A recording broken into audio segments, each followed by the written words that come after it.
Yesterday, I told you guys a story about my clients from hell, who I called Carla and her son, William. I used every bit of my TikTok time to tell you the story I told you, but there's more. On Black Friday of that year, William was my only client that actually came, and he proceeded to kick my daughter into the corner of a wall and busted her eye open. After that, I put cushions on the corners to prevent it from happening again. However, when I called his mother to tell her what happened, she said, well, what made him upset?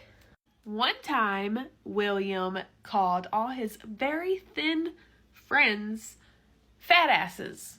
And when I put him in timeout for it, he proceeded to call me a fucking fuck it. One morning during breakfast, I took William's tablet from him and put it on top of the refrigerator. This specific morning, this made him extremely angry. He told me he needed to go to the bathroom. I didn't think anything of it and let him go. Well, William had a bad habit of leaving the bathroom door open. For whatever reason, I ended up walking past the bathroom, and out of the corner of my eye, I noticed that he is on purpose peeing all over my bathroom floor.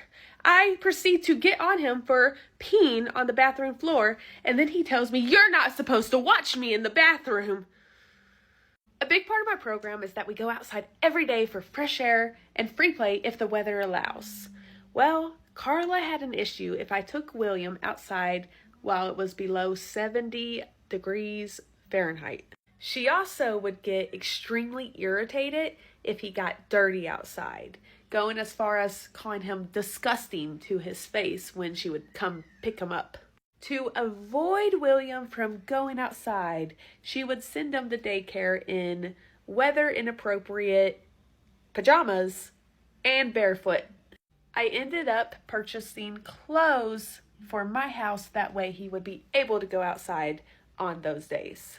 One day, William had an accident and he wet himself, and it ended up going through his underwear and through his pants.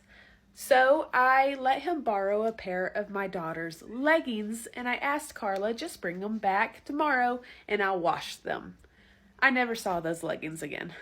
One time, Carla told me that William had a disease that would eat his muscle and eventually he wouldn't be able to walk or move again. And she never informed me of that information before, and I have seen no evidence of it since. And shortly before I let them go as clients, I ended up making William extremely upset, and he proceeded to kick a hole in my garage door. Now, to be fair, it was a very old, rotten door, but I still had to replace it. When I told his mom that I seen him do this, she said, he's not strong enough to do that. Well, I told her, you need to come pick him up, please. She showed up at 6 o'clock.